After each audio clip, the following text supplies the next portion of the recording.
Okay, hey. So our friend A of famed A16Z has made a point here that I just think he has completely backwards. Like he's wrong in kind of almost perfect ways. And I'd love to try and make it intuitive for why coming up with models is a not only a useful but the only useful thing to do in science. Right? It's like you come up with models and then you test them. And so we're going to listen to a clip that he has here. Of course, this is all in his effort to discredit the uh, AI risk argument. And I think that while this isn't a uh, maybe this isn't a key part of his argument here, I think that he has other good points. That this is something that he's really wrong about. That I think I can make intuitive as to why that's the case. So first, let's watch this video where he has his quote.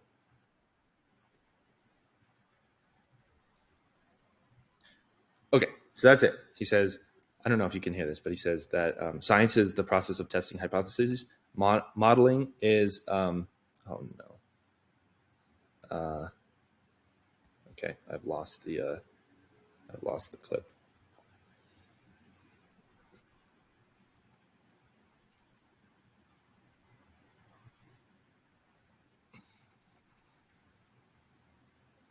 Okay, science is the process of testing hypotheses. Modeling does not involve testable hypotheses. I don't even know if modeling qualifies as science. So what he's missing here is that a model is a hypothesis.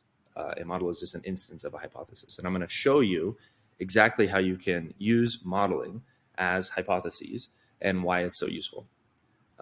And what I'm going to hope to convince you of is that saying something like I don't even know if modeling qualifies as science would be something like saying I don't even know if revenue counts as running a business. It would be like saying running a business is the process of making sales.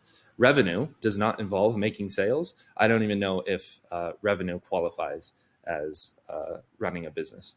I think it's as backwards as that, and in a very precise way, which I'm going to introduce you to here. So, the story that I want to tell you is the story of someone who has a model for the rate at which a tree grows. And so here I'm going to draw my little a little palm tree. It's beautiful. Hello, palm tree.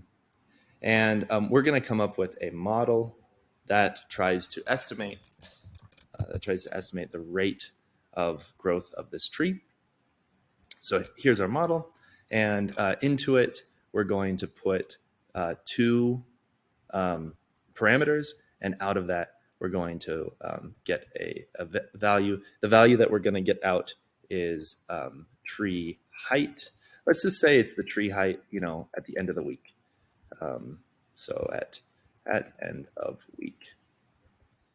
And then we're going to also put in two parameters to this.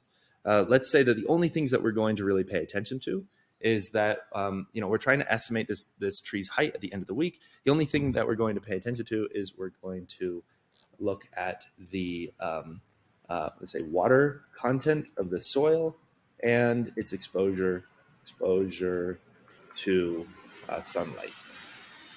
Okay, so those are the two things that we put into the model. Um, and then it's going to spit out something which says, at the end of the week, the tree is yay high. And so what I want to show you is that there's these two broad classes of modeling. There's deterministic modeling and there's probabilistic modeling. And deterministic modeling is really easy to think about. Essentially, you can imagine having an equation where you put in some value in these values in here, and then you get out just a line out the other side. So let's say that this is the growth rate of the tree over time. And so then if you were to try and say we want to know when end of week is, it happens here, and so we put this right here, and so we would know that okay, this must be the height of the tree at the end of the week, right? So this is called deterministic modeling. Deterministic. And deterministic modeling is it's really lacking, and it's one of the reasons why many of the COVID models were not very useful.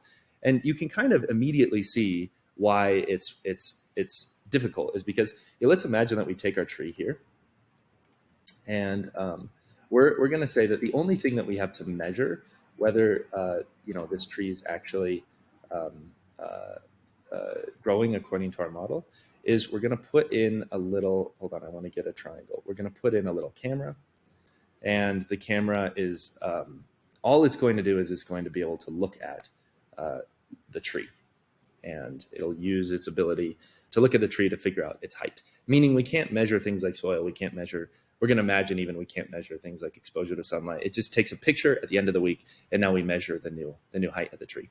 And let's say that when the result comes in, it comes in different than what we have here. So we thought that it was going to end up here, but actually, let's say it ended up right here. And the challenge that this presents us with is that we were wrong, but we don't know if that means our model was wrong, or maybe our parameters were wrong, or maybe our sensor was wrong, which we'll get to in a minute here. But right now, let's just think about the model being wrong or the parameters being wrong. And one of the ways that we can address this is with something called a parameter search. And so this is a really common thing to do in computer science, is that you'll take your two parameters. So let's go grab water content here, and let's go grab exposure to sunlight there. You'll put them on this XY axis, and then you will kind of imagine stepping through all of the different parameters that you could care about and plotting them on this little graph here. So I'm gonna let's imagine that there's lots and lots of these little gray boxes, the places where it doesn't match what we measured. And in fact, I'm going to make this green to kind of give us a sense of like that was the true value. And so there's all these boxes of the things that of the possible combinations of values that we could care about. And let me put this one right here. And the actual value that we got, we're going to say we're going to color the ones green that correspond to the values that were correct. Okay, so here we go through and we say like these are the values in our model that actually produce the correct output. So I've made them green for you here, and you can see that they make this line. Maybe this is a little crescent that says our model would have been correct if we had put in these values, these parameters for water content and exposure to sunlight, instead of the ones that we actually put in. And you might say that, well, wait a second, that feels like cheating, right? Because you're not invalidating your model. You're not actually, this isn't a hypothesis that you're testing. You're just like fitting your model to the data. But what I want you to notice is that there's all of this gray space that we've eliminated, right? So we can kind of think about our model here as actually being millions and millions and millions of independent models, each of which is corresponding to a particular input-output, a particular input of these parameters. And so by taking this measurement here, we found out all of the different models that don't work, right? And we've narrowed it down to the ones that do work. And in fact, we could imagine even that if we had, let's not do that yet. We're going to do one more thing. Now what we're going to do is we're going to imagine that in addition to having this camera, which measures the height of the tree, we have some sort of like little probe, which is going to allow us to measure the soil content. That is a probe, and it's measuring the water content in the soil. And let's say when it comes back right here. Okay, so this is the true water content, true in quotes, the observed water content in the soil. And if we go across, then this helps to even further narrow down or eliminate possible models. So now we can turn all of these gray, because these can no longer be the proper model. It must be one of these two. So that's how you use models in order as individual hypotheses in order to eliminate these. And so what probabilistic probabilistic modeling is all about is doing exactly this in a very rigorous way. So you say like, here's my model, here's how I think it works, here's how wide I think the parameters can go and it's still reasonable. Here's the observed data that I got back.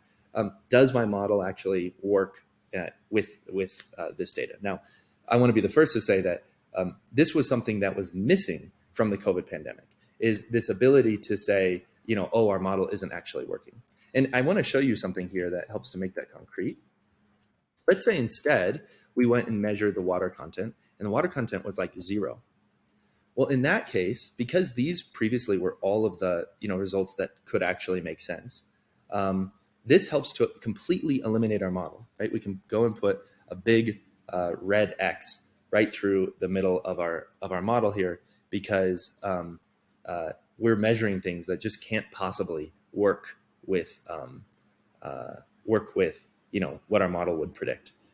It's measuring this, so we should expect that it comes out right about here, but we can't get it to come out there, given the water content that we've measured. But wait, so now we get to complicate it even more, because let's hang there for a second. So now you can see that even still, this modeling technique is much more powerful than a hypothesis. In fact, a hypothesis is just a special case of a model. For example, when we talk about the model of our solar system, we even call it that, the model of the solar system. And then we have the geocentric model, and then we have the heliocentric model. And these are models, that we can run forward in time. And as a result of running them forward in time, we should see different things, right? And in fact, it's likely that those were some of the first models that we did this with, because they're really amenable to deterministic modeling, right? This is exactly what it's going to do, instead of requiring the much more rigorous and more difficult, mathematically difficult to implement probabilistic modeling, right? Because the great thing about planets is that they pretty much follow Kepler's and Newton's laws. And so you can very simply, just run the thing for it and be like, well, that's not in the place that we expected it to be, so we must be wrong, right? Think about the precession of Mars and stuff like that. Okay, so here I've shown you how, we have this model, it's this code, and we can actually be wrong about this model as a result of taking these observations. And that is the scientific process, is coming up with models and then testing them against real world data. But now I want to point out that there's still a complication here, because what if it turns out that this was a faulty measurement? It measured 0 because this had broken somehow. The soil measurement device had broken somehow. And so because of that, it came in at 0. But instead of saying that our model was wrong, we should have trusted our model more and said that the sensor was wrong. And of course, we do this all the time, right? Like if ever you have opened up maybe you've opened up your bank account, and initially it loads in with $0 in your bank account. And then you're like, wait a second, I got paid on Thursday. Today is Friday. And yet I have $0 here. That makes no sense, right? So your model of how the world works has informed you that the observation that you're getting isn't trustworthy. And so what you need to do then is you also need to take into account, and this is what probabilistic modeling does, is it takes into account the fact that this too can be faulty, right? Your observations can be faulty. And so then what you end up doing in that case is you end up coming up with a model, not only of the tree, but also of the observing device, right? And then you compare these two models against one another, and you see how you need to shift your weight across now. I'm going to do my very best here to draw another dimension. And so now we have this kind of additional dimension that we plot this against. And that additional dimension is the other model, and the things in that other model that would make sense. I'm not going to draw all the little squares here, but you can imagine the squares kind of lining the inside of this three-dimensional cube. And then you can imagine that somewhere in this cube, there's a handful of parameters that make sense, or that, it just doesn't make sense. And so now you understand how probabilistic modeling works, and why probabilistic modeling is exactly the scientific process, as long as you're updating your beliefs as a result of the observations that you're taking, and you're eliminating cases, eliminating these models, eliminating these hypotheses as a result of getting that information back. And why saying something like, I'm not even sure if modeling qualifies as a science, is you know to fail to understand completely what how modeling is, and a hypothesis, a model is a hypothesis, or a hypothesis is a model, that they're the same. Okay, so hopefully that helps. Bye.